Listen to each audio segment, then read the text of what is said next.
सबसे बड़ा problem MSME private limited company के लिए होता है वर्किंग कैपिटल क्रंच। कई बार कई लोग मुझसे पूछते हैं कि कैपिटल का प्रॉब्लम कैसे सॉल्व करें। कोई तो कहीं से पर्सनल लोन मिल सकता है क्या, कहीं से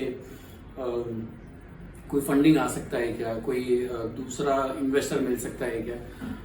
नॉर्मली मैं उनको कहता हूँ कि एक्चुअली आपका वर्किंग कैपिटल क्रंच है बिकॉज आपको जो अलग तरीके के फंड अवेलेबिलिटी है उसको आप एक्सेस नहीं कर पा रहे हो। अगर प्राइवेट लिमिटेड कंपनी का हम फंडिंग रिक्वायरमेंट डिस्कस करें तो देयर आर वेरियस वेज, मतलब 2-3 तरीके हैं जिससे फंडिंग रेज हो सकता है। पहला तो है कैपिटल। कैपिटल में पहले तो आप खुद से कैपिटल डाल सकते हो, नॉर्मली जितना आपका कैपेसिटी है उतना आप कैपिटल डालते हो, बिजनेस चलाते हो। दूसरा है you can actually access capital from your friends, relatives और इन्वेस्टर्स, जहाँ पे अभी तो भारत में प्राइवेट लिमिटेड कंपनी के लिए मैक्सिमम नंबर ऑफ मेंबर्स हो गया है 200।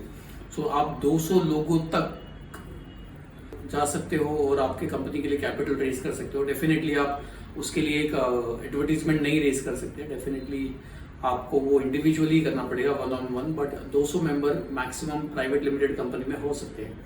सो ये एक एक्सेस टू कैपिटल आप का ध्यान नहीं जाता है, इसके लिए वजह से बड़ा सारा इश्यूज होता है। नेक्स्ट है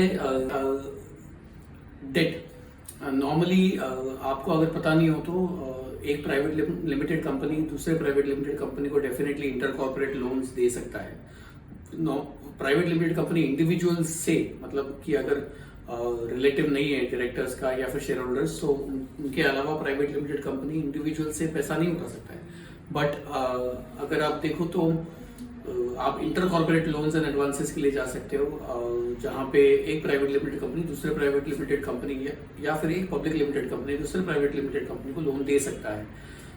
बड़ा एक्सेस है जहां पे बहुत कुछ हो सकता है। अगर आपके कोई जानकारी है जहां पे इंटर कॉर्पोरेट लोन्स दे पाए तो डेफिनेटली आपको ट्राई करना चाहिए। तीसरा है जो बहुत अनएक्सप्लोर्ड एरिया है which is bank, alternative bank fundings. अभी इसमें मोस्ट इंपॉर्टेंट आर 3 पॉइंट्स, जहां पे अगर आप एक कंपनी हो जो एक्सपोर्ट्स में है या फिर जिसका फॉरेन ट्रांजैक्शन होता रहता है तो उसको फॉरेन करेंसी लोन्स मिलता है। आपको डेफिनेटली आप अगर इंपोर्ट एक्सपोर्ट में हो तो आपके बैंक को पूछना चाहिए कि आपका कंपनी एलिजिबल है क्या फॉरेन करेंसी लोन्स के लिए। बहुत ही कम रेट पे आपको फंडिंग मिल सकता है। दूसरा है फैक्टरिंग। अगर आप देखो तो फैक्टरिंग ये बहुत कंपनीज यूज नहीं कर रही है।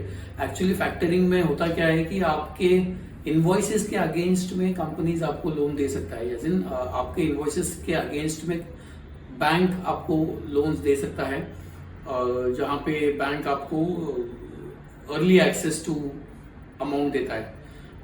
आपने डेफिनेटली आपके बैंकर से पूछना चाहिए कि फैक्टरिंग कैसे करें, कौन से क्लाइंट्स आपके एलिजिबल है फैक्टरिंग के लिए, और डेफिनेटली आप खुद एलिजिबल हो क्या। अगर वो आप एक्सेस कर पाओ तो डेफिनेटली आपको बड़ा सारा फंड्स मिल जाएगा जिससे आपका वर्किंग कैपिटल क्रंच जा सकता है।